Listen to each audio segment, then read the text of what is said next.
Fleet Admiral Hoon Lee stood on the bridge of his flagship, a massive construct that had once been 6 separate alien ships welded together by human engineers. The vessel looked like no ship ever built by any civilization. Parts of it gleamed with alien silver metal, while other sections showed the practical gray steel of human construction. Weapon ports bristled from every surface, and massive kinetic projectile launchers extended from the hull like the spines of some prehistoric creature. "Admiral." Captain Yoon Seo Lim's voice came through the communication system from her position near the outer planets. "Terra's Wrath is ready for deployment." Hoon activated the main display to see Captain Lim's vessel. Terra's Wrath was humanity's ultimate expression of kinetic warfare. Engineers had hollowed out an asteroid 3 kilometers wide and filled it with the most powerful weapons human science could create. Hundreds of mass drivers lined its surface, each capable of launching projectiles at nearly light speed. The entire asteroid had become a mobile weapons platform that could destroy planets. "Captain Lim, what's your total firepower capacity?" Hoon asked. "Sir, Terra's Wrath carries enough kinetic ordnance to reduce a planet to rubble.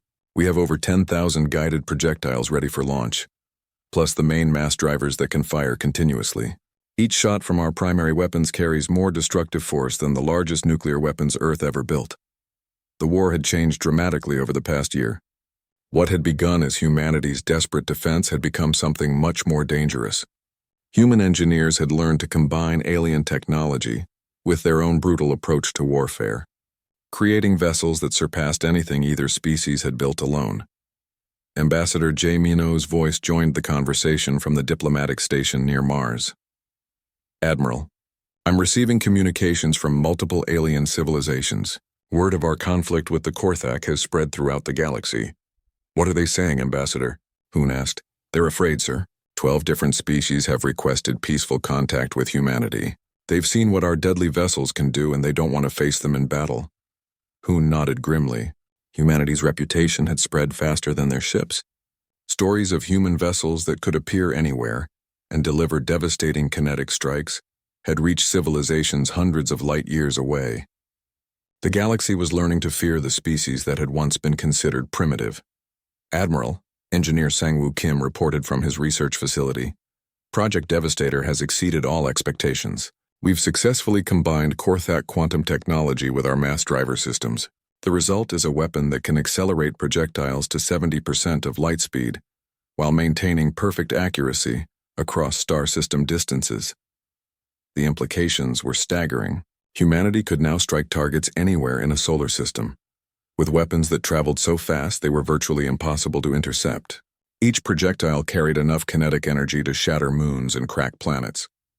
Supreme Chancellor Velthrin's final invasion fleet appeared at the edge of the solar system like a wall of silver death. Over 500 Korthak vessels materialized simultaneously, including massive ships that had never been seen in this region of space. The alien leader had brought the full military might of his 43-system empire to crush humanity once and for all. "This ends now," Velthrin announced on all communication frequencies. "We will erase every trace of human contamination from space. Your primitive species will serve as an example to any others who dare challenge Korthak supremacy." Fleet Admiral Hoon Lee looked at the massive alien fleet and smiled coldly. "All vessels, this is Admiral Lee. Deploy the Deadly Harvest." The Deadly Harvest was humanity's final evolution of warfare. Captain Yoon Seo Lim's Terra's Wrath was only the largest of dozens of weaponized asteroids that had been secretly prepared throughout the solar system. Each one bristled with mass drivers, kinetic launchers, and quantum-enhanced projectile systems. "Terra's Wrath, you are cleared to engage," Hoon ordered. Captain Lim's massive asteroid fortress opened fire with everything it carried. Thousands of projectiles streaked across space toward the alien fleet at incredible speeds. The quantum-enhanced guidance systems ensured that every shot would find its target, even if the aliens used their phase shift technology to try to escape. The impact was beyond anything seen in the war so far. Alien ships that had seemed invincible began exploding, as projectiles moving at significant fractions of light speed tore through their hulls. The kinetic energy was so enormous that even glancing hits were fatal to the target vessels. But the Terra's Wrath was not alone. Throughout the solar system, other weaponized asteroids began firing. Humanity had turned dozens of space rocks into mobile weapons platforms, each one capable of destroying entire fleets. Captain Do-hyun Park's Iron Storm led a squadron of hybrid vessels in close-range attacks. These ships combined alien phase shift technology with human weapons, allowing them to appear next to enemy vessels and deliver devastating kinetic strikes before vanishing again. Phase shift attack run complete, Do-hyun reported. Enemy flagship has taken critical damage. Their quantum phase cannons are offline. Colonel Mi-young-shin's boarding team struck at damaged alien vessels throughout the fleet. Her soldiers had learned to fight effectively in zero gravity using weapons the aliens couldn't counter. Once humans were aboard enemy ships, the sophisticated Korthak technology became a liability in close combat. Admiral, Mi-young's voice crackled through the communication system from inside a captured alien vessel. We've secured 3 enemy ships. The aliens are surrendering faster than we can process them. The tide of battle had turned completely. The Korthak fleet, once the terror of 43 star systems, was being systematically destroyed by human vessels that prioritized raw destructive power over elegant technology. Supreme Chancellor. Velthrin watched his mighty fleet being torn apart by weapons he still didn't fully understand. Human projectiles moved too fast to dodge and hit too hard for any defense to stop. The primitive species he had tried to exterminate had become the most dangerous military force he had ever encountered. All ships, retreat to the outer edge of the system, Velthrin ordered desperately. We need to... His transmission was cut off as Terra's wrath targeted his flagship directly. Captain Yunseo Lim's asteroid fortress fired one of its main mass drivers, launching a projectile the size of a building at nearly light speed. The impact destroyed the alien flagship instantly. The explosion was so violent that it damaged every Korthak ship within 1,000 kilometers. Supreme Chancellor Velthrin, ruler of 43 star systems, was vaporized along with his command staff. The surviving alien ships surrendered immediately. Fleet Admiral Hoon Lee stood on his bridge, looking at the wreckage of what had once been the galaxy's most powerful military force. Around him, human vessels of every description patrolled the battlefield. Converted cargo ships flew alongside weaponized asteroids. Hybrid alien-human warships operated next to simple transport vessels loaded with kinetic weapons. Admiral, Ambassador Jaemin Oh's voice came through the communication system. I'm receiving surrender terms from the Korthak survivors. They're offering to cede 12 star systems to human control in exchange for peace. Accept their terms, Hoon replied. But make it clear that humanity will defend itself against any future threats. Captain Yunseo Lim's voice joined the conversation from Terra's wrath. Admiral, what are your orders for the Deadly Harvest Fleet? Hoon looked at the displays showing dozens of weaponized asteroids, each one capable of destroying planets. Humanity had built these vessels to defend Earth, but now they represented something much more significant. They were proof that humans could take any technology, any material, any situation and turn it into a weapon when survival was at stake. Deploy the Deadly Harvest throughout human space, Hoon ordered. Let the galaxy see what happens when you try to exterminate a species that refuses to give up. The war that was meant to kill humans had instead unleashed them upon the galaxy. Their deadly vessels, born from desperation and forged through brutal necessity, now patrolled space as the enforcers of a new order. 12 alien civilizations had already requested peaceful contact, and more messages arrived every day. Humanity had learned an important lesson. Sometimes the most primitive approach, applied with enough creativity and determination, could defeat the most advanced technology in the universe. The galaxy would never underestimate humans again, and humanity's deadly vessels would make sure it stayed that way. Supreme Chancellor Velthrin stood on the bridge of his command ship, staring at the tactical displays with growing frustration. The primitive humans had destroyed over 50 Korthak vessels, using weapons that should not have been effective against advanced shielding technology. Impossible, he muttered, watching the recorded battle data. Their weapons are crude metal projectiles. Our shields were designed by the finest scientists in 43 star systems. His chief tactical advisor, a tall Korthak with silver markings along his face, approached carefully. Chancellor, the humans have discovered a weakness in our defensive philosophy. We designed our shields to deflect energy-based attacks perfectly, but these kinetic impacts carry too much raw momentum for our systems to redirect. Velthrin's eyes glowed with anger. Then we will adapt.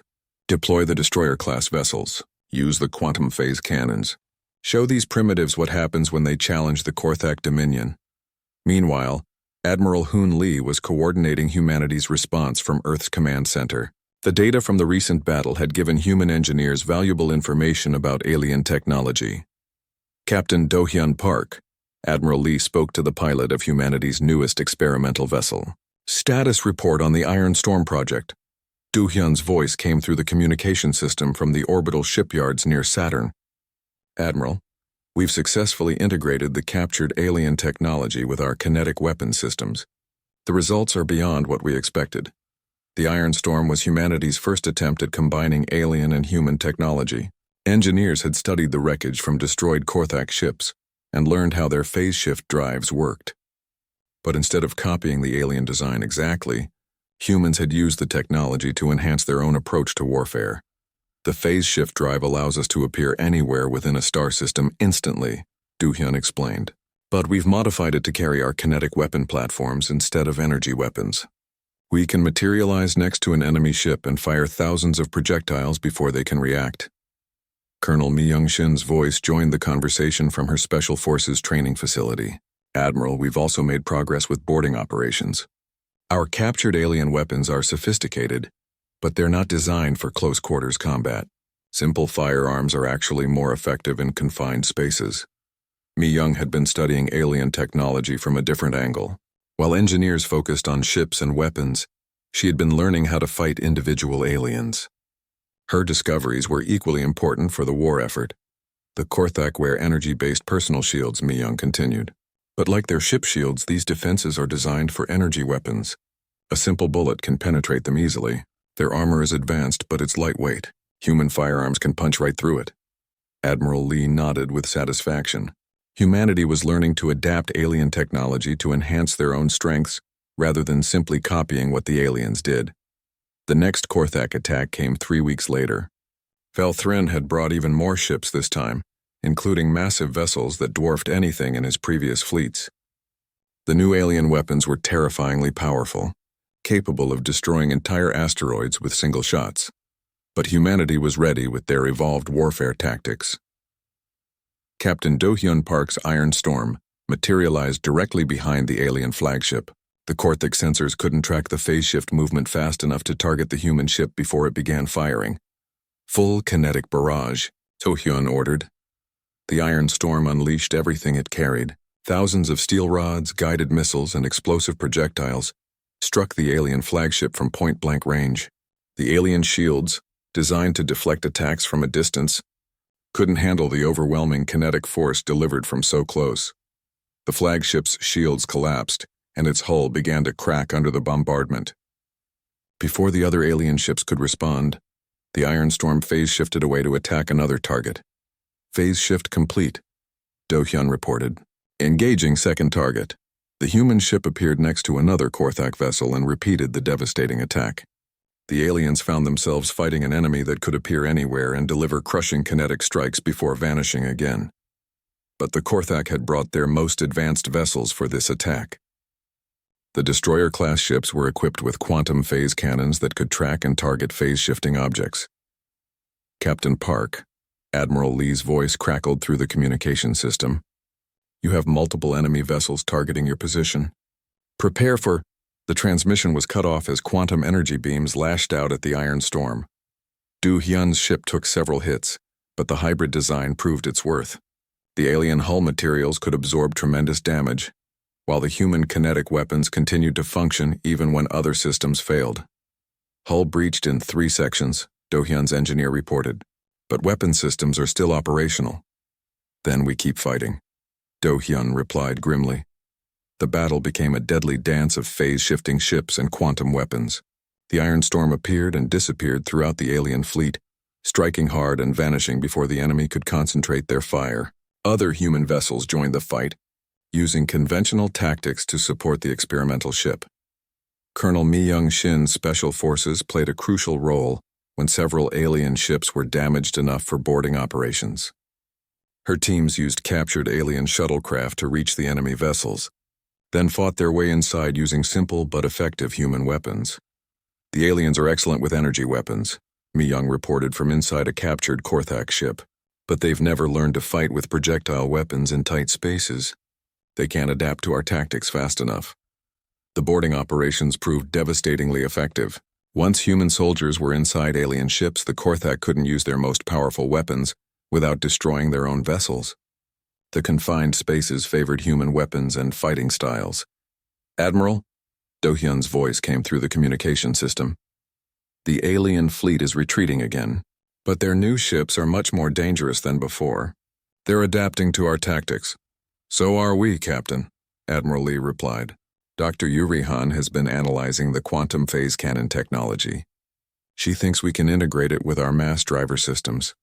The war was becoming an arms race between alien sophistication and human adaptability. Each side learned from their defeats and developed new tactics. But humanity had one advantage the Korthak couldn't match: the willingness to completely change their approach to warfare. All units, Admiral Lee announced to the human fleet, begin Phase 2 of our defensive preparations. We're going to show the aliens what happens when humans have time to really think about a problem. Engineer Sang-woo, Kim's voice joined the conversation from his new research facility built inside a hollowed asteroid. Admiral, Project Devastator is ready for initial testing. We've taken the alien quantum technology and combined it with our kinetic approach. The results are impressive. How impressive, Engineer Kim? We can now accelerate projectiles to a significant fraction of light speed while maintaining perfect accuracy. Each round carries enough kinetic energy to crack a moon. Admiral Lee smiled. The aliens had brought quantum phase cannons to the fight. Humanity was about to respond with weapons that turned physics into a weapon of war. The Korthak thought they were fighting primitives with simple metal weapons. They were about to learn that human creativity applied to alien technology could create instruments of destruction beyond their worst nightmares. The war was evolving, and humanity's deadly vessels were evolving with it.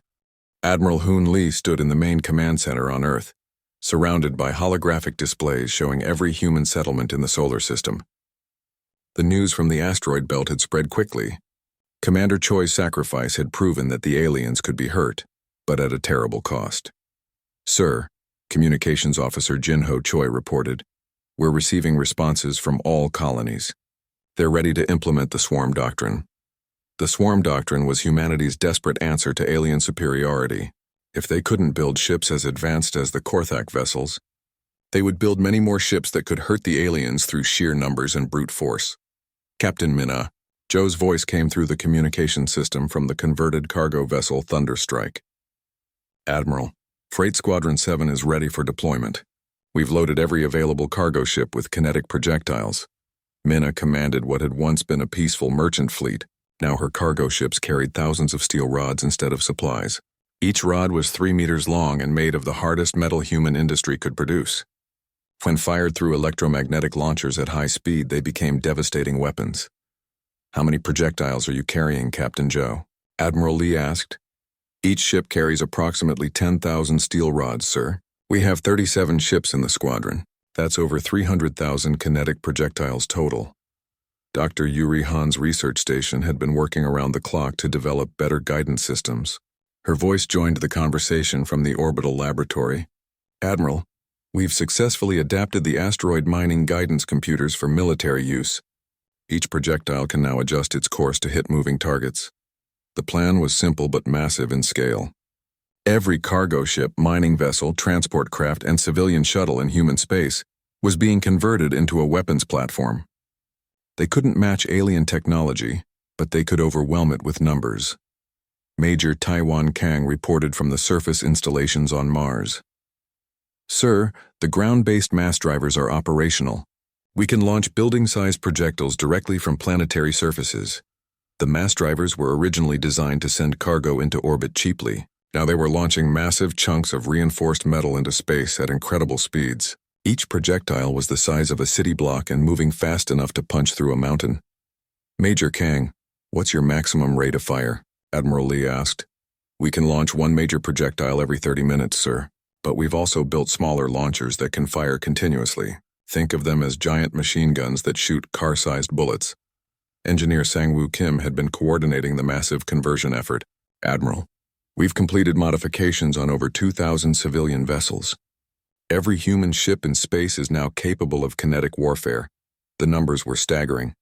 Humanity had turned their entire space-based civilization into a weapons system. Cargo ships became missile platforms. Mining vessels became bombardment ships. Even small personal spacecraft were loaded with projectiles they could fire at enemy targets. Captain Dayun Park's voice joined the conversation from her position near Jupiter. "Admiral, I'm detecting new Korthak ship formations approaching from multiple directions. They're bringing a much larger fleet this time." "How many ships, Captain Park?" "Over 200 alien vessels, sir.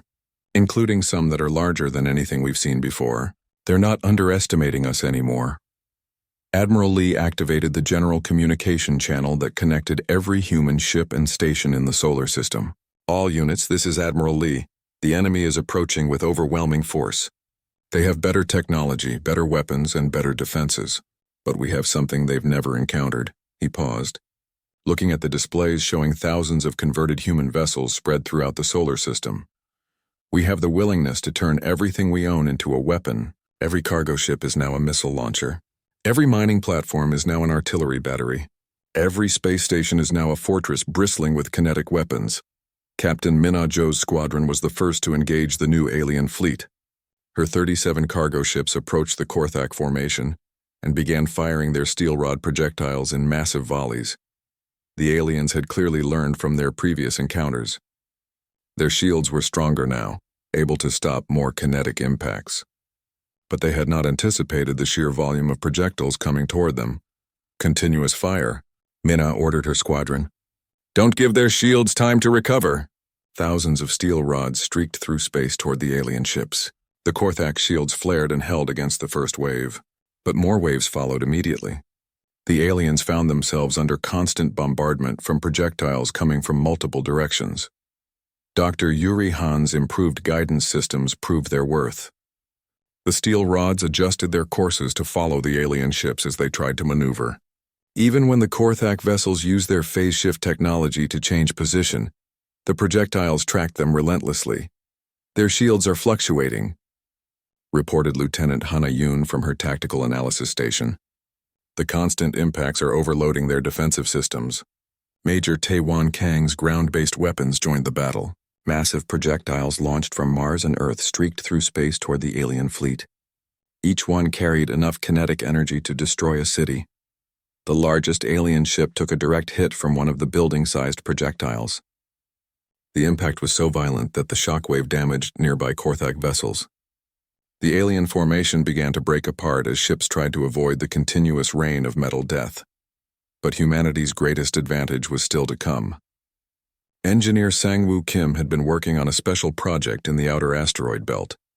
"Admiral," Sang-Woo's voice came through the communication system, "Project Hammer is ready for deployment." Project Hammer was the logical extreme of kinetic warfare. Sang-Woo had hollowed out a small asteroid and filled it with rocket engines and guidance systems. The entire asteroid had become a guided missile weighing millions of tons. "Target the alien flagship," Admiral Lee ordered. The asteroid began accelerating toward the center of the Korthak fleet. It was slow compared to the steel rod projectiles, but its mass was so enormous that nothing could stop it once it reached full speed. The aliens detected the incoming asteroid and concentrated their most powerful weapons on it. Their energy beams carved chunks off its surface, but the asteroid kept coming. It was simply too massive to destroy quickly. When the asteroid struck the alien flagship, the impact was visible from Earth. The Korthak vessel, despite its advanced technology and energy shields, was utterly destroyed. The explosion took out 3 nearby alien ships and damaged several others. The surviving Korthak vessels retreated beyond the edge of the solar system, but Admiral Lee knew they would return. The aliens had lost this battle, but the war was far from over. "All units begin recovery and resupply operations," Admiral Lee announced. "Prepare for the next engagement. We've proven that human ingenuity can defeat alien technology. Now we need to be ready when they come back with even more ships." Captain Minna Jo's voice came through the communication system. "Admiral, we've demonstrated something important today. Our deadly vessels don't need to be sophisticated. They just need to hit hard and hit often." Admiral Lee smiled grimly. Humanity had found its path to victory. Overwhelming kinetic force delivered by vessels that prioritized function over form. The aliens might have better technology, But humans had turned their entire civilization into a weapon. The war was entering a new phase, and humanity's deadly vessels were ready for whatever came next. Captain Diane Park watched in horror as the Korthak ships appeared around Jupiter like ghosts becoming solid. One moment space was empty except for her small patrol fleet. The next moment, massive alien vessels filled the darkness, their hulls shimmering with strange energy. "All ships, evasive maneuvers," Dayun shouted into her communication system. Her ship, the New Horizon, was fast by human standards, but she could already see that speed would not save them. The lead Korthak vessel was beautiful in a terrifying way. It looked like a silver blade that had been stretched and twisted into impossible curves. Lights moved along its surface in patterns that hurt to look at directly. When it fired its first weapon, the beam looked like liquid lightning. The human destroyer Defiant took the hit directly. Dayun expected to see an explosion, but instead the ship simply stopped existing. 1 second it was there, the next second there was empty space. Not even debris remained. "What kind of weapon does that?" her weapons officer whispered. "Focus on survival," Daun replied, but she was asking herself the same question. The aliens had technology that could erase matter itself. 2 more human ships vanished under the alien weapons. Dayun's small fleet was being destroyed without even scratching the enemy. Their missiles exploded harmlessly against the alien shields. Their laser weapons scattered like light hitting a mirror. "Captain," her tactical officer Lieutenant Hana Yoon called out, "I'm detecting something strange about their defensive systems. The energy readings fluctuate when we fire multiple weapons at the same target." "Explain," Dayun ordered while steering her ship around a blast that would have erased them. "Their shields seem designed to deflect energy attacks perfectly. But when we hit them with our kinetic missiles, the ones that just carry explosive warheads, the shield energy spikes much higher." Dayun's mind raced. Kinetic weapons were the oldest type of weapon humans used in space. Simple missiles with metal warheads that relied on speed and explosive force rather than energy beams. Most human ships carried a few, but they were considered backup weapons. "Hana, send that data to Admiral Lee immediately," Daun ordered. Then she opened a channel to all remaining human ships in the area. "All vessels focus kinetic weapons on the smallest alien ship. Everything you have." The response was immediate. 7 human ships fired their kinetic missiles at once. Dozens of metal warheads streaked toward the alien vessel, moving at tremendous speed. The alien shields flared brighter than before. The first missiles were stopped, but Daun could see the energy barrier flickering. The last few missiles broke through and struck the alien hull directly. The impact was spectacular. The alien ship didn't vanish like the human vessels had. Instead, it shuddered and began spinning out of control. Strange lights flickered along its surface, and something that might have been atmosphere began leaking from cracks in its hull. "We heard it," Hana whispered in amazement. But the victory was short-lived. The other Korthak ships turned their attention to Daun's fleet with what seemed like anger. More of the terrible beams lashed out. Within minutes, only 3 human ships remained. "Captain Park," Admiral Lee's voice came through the communication system. "Report your status." "We've lost most of the fleet, Admiral," Daun replied. "But we confirmed something important.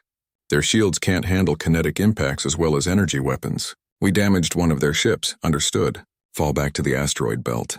Commander Choi has a plan." Daun piloted her damaged ship toward the asteroid mining stations, where Commander Jinho Choi was waiting with the strangest fleet she had ever seen.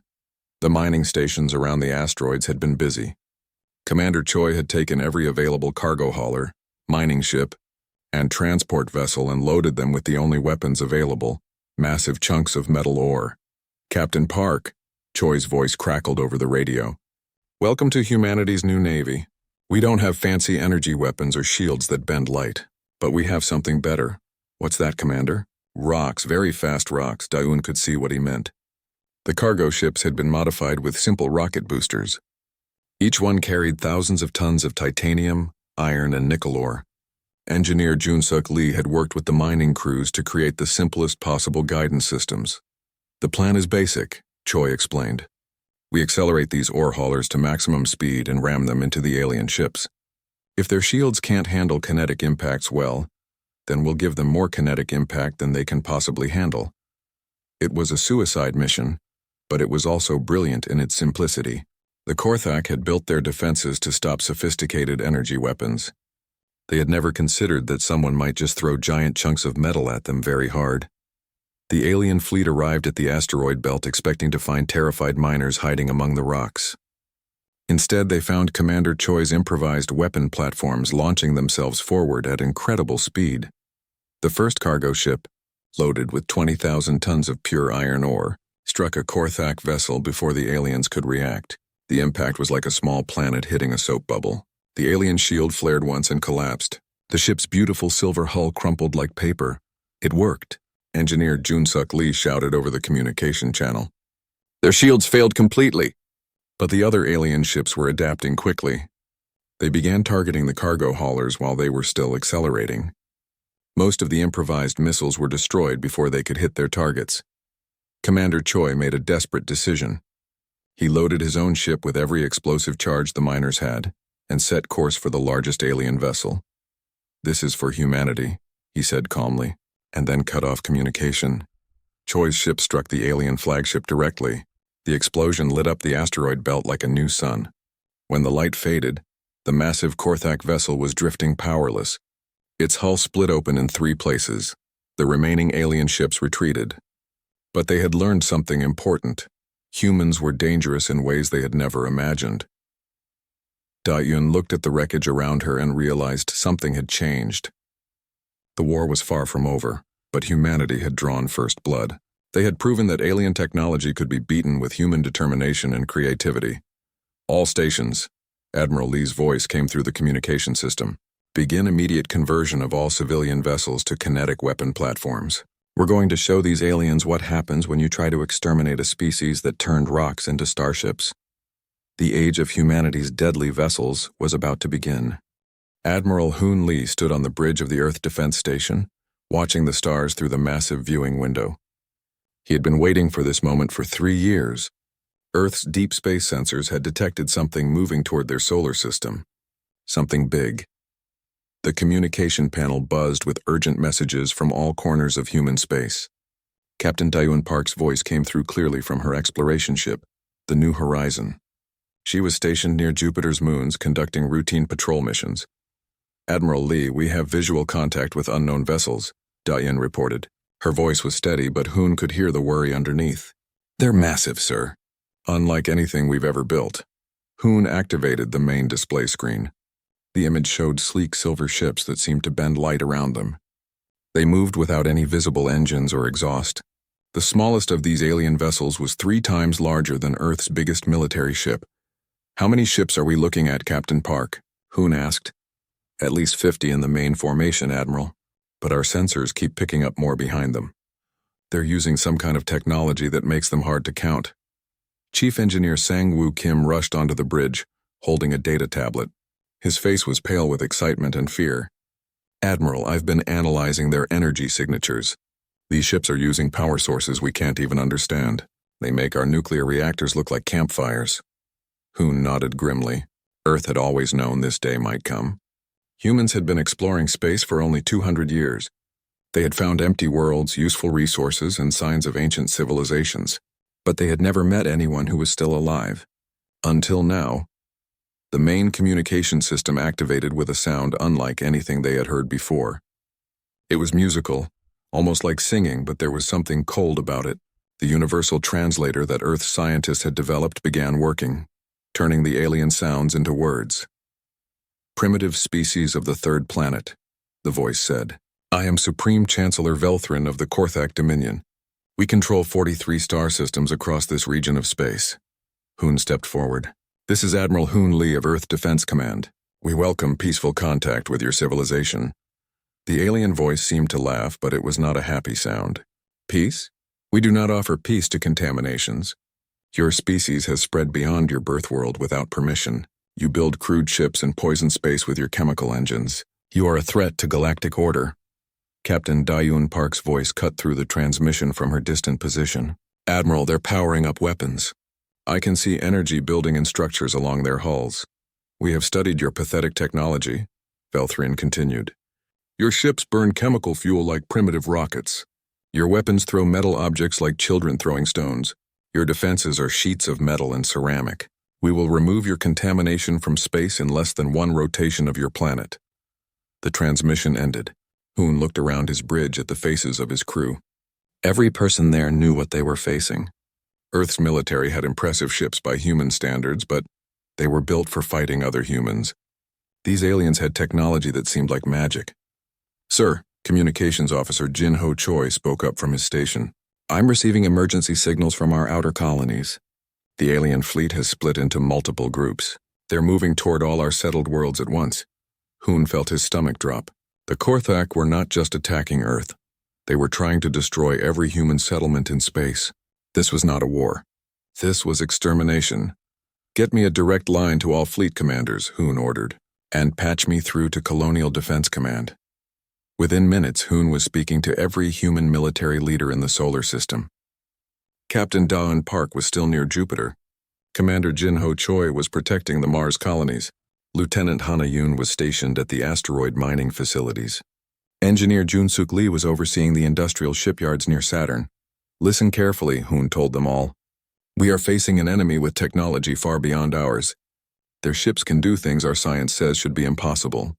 But we have advantages they don't understand." "What advantages?" Dayan asked over the communication system. "Admiral, their smallest ship could probably destroy our entire fleet." "They think we're primitive," Hoon replied. "They see our chemical rockets and metal armor and think we're weak." "But we're not weak. We're adaptable. We built our civilization by taking whatever we could find and making it work. We turned rocks into tools, metal into machines, and fire into engines that carried us to the stars." Engineer Sang-Woo Kim was studying his data tablet again. "Admiral, I'm looking at the scans of their ships. Their hulls are made of some kind of energy field. Our sensors can barely detect the actual solid parts.